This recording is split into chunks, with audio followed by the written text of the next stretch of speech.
संत गोरा कुम्हारिंग का जन्म मराठवाड़ा के ढेरडोकी गांव में हुआ। वह विट्ठल के बहुत ही बड़े भक्त थे। उनकी पत्नी संताई और उनका एक नन्हा सा बेटा भी था। वह एक कुम्हार थे, लेकिन हमेशा विट्ठल के नाम का जाप करते रहते थे। एक दिन गोरा कुम्हार विट्ठल भक्ति में लीन उनका जाप कर रहे थे और घड़ा बनाने के लिए मिट्टी तैयार कर रहे थे। तब उनकी पत्नी संताई बाहर जा रही थी और उसने उनके बच्चे को रस्सी से बांध दिया और कुम्हार से कहा, सुनिए, मैं पानी लेने नदी पर जा रही हूँ, बच्चे पर नजर रखना। ऐसे कहकर वह चली गई। यह गोरा कुम्हार विट्ठल के नाम का जाप में लीन होकर मिट्टी रथ रहे थे। विट्ठल विट्ठल जय हरि विट्ठल, विट्ठल विट्ठल जय हरि विट्ठल, विट्ठल विट्ठल जय हरि विट्ठल। उनका बच्चा अपने पिता की ओर प्रेगने लगा। कुछ भी देर में बच्चा मिट्टी में आकर भेंट गए। गोरा कुम्हार विट्ठल भक्ति में उनके जाप मेली मिट्टी रोड़ रहे थे। कुछ ही देर बाद संताई नदी से पानी लेकर आई और उसने पूछा, अरे हमारा बच्चा कहाँ है? लेकिन गोरा कुम्हार अभी भी विट्ठल के नाम का जाप करते मिट्टी रौदने में मग्न थे। अचानक उनके पत्नी का ध्यान मिट्टी पर गया। मिट्टी लाल हो चुकी थी और वो जोर से चिल्लाई और रोने लगी। उसकी वह चीख सुनकर कुम्हार का ध्यान टूट गया और आसपास का चित्र देखकर वह बहुत दुखी हुआ। अरे, आपने यह क्या किया? मिट्टी पर कदम रखते समय आपको यह भी पता नहीं चला कि आपका अपना बेटा आपके पैरों के नीचे है। आपने अपने बच्चे की जान ले ली है। विट्ठल, क्या हुआ मेरे हाथों से? अपनी यह कैसी भक्ति है? आपकी भक्ति के कारण मेरा बेटा मर गया। धिक्कार है ऐसी भक्ति पर और ऐसे भगवान पर।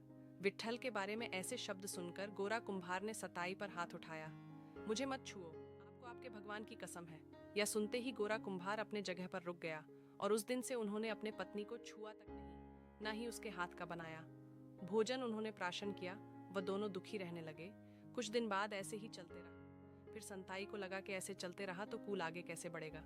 फिर एक दिन संताई ने अपने पिता से बात करके अपने छोटे बहन का विवाह गोरा कुम्हार से करवाया। उसके बाद भी गोरा कुम्हार ने अपने दूसरे पत्नी को छुआ भी नहीं, ना ही उसके हाथ से भोजन उन्होंने प्राशन किया। यह देखकर वह दोनों बहनें दुखी हुईं और चिंतित रहने लगी। एक दिन उन्होंने आपस में विचार किया और रात के समय गोरा कुम्हार के सोने के बाद उनके बाजू सो गई, यह सोच के कि उन्होंने किसी भी पत्नी को छुआ तो उनका कुल आगे बढ़ेगा।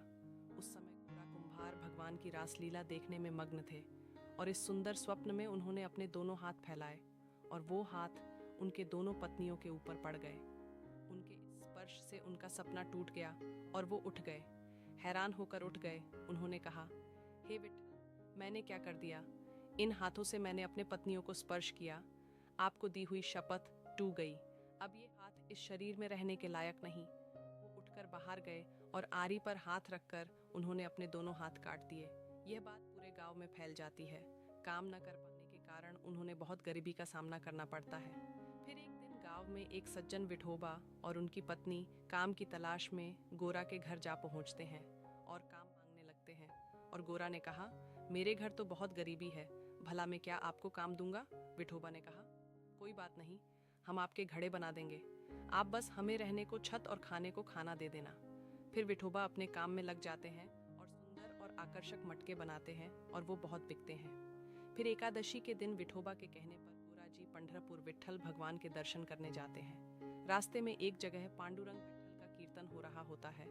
गोरा जी वहां रुक जाते हैं और हाथ उठाकर जोर जोर से कीर्तन करने लग जाते हैं। देखते ही देखते दोनों हाथ वापस आ जाते हैं। ये चमत्कार देखकर सब लोग दंग रह जाते हैं। उसके बाद गोरा जी विट्ठल के दर्शन के लिए निकल जाते हैं तो देखते हैं कि विठोबा और उनकी पत्नी वहां नहीं होती है। बहुत ढूंढने पर भी वो नहीं मिलते तो मजबूरन उनको उनके बिना ही आगे निकलना पड़ा।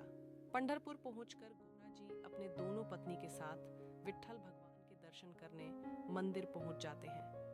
सब मंदिर में भगवान की मूर्ति की जगह विठोबा को पाते हैं और यह देखकर वह समझ जाते हैं कि जो उनके घर पर इतने दिनों से काम कर रहे थे वो और कोई नहीं बल्कि विट्ठल भगवान और रुक्मिणी थे। फिर विट्ठल भगवान उनका बच्चा वापस दे देते हैं और वो भगवान के दर्शन लेने के बाद वहां से चले जाते हैं। फिर गोरा कुम्हार अपने परिवार के साथ खुशी खुशी रहते लगते हैं।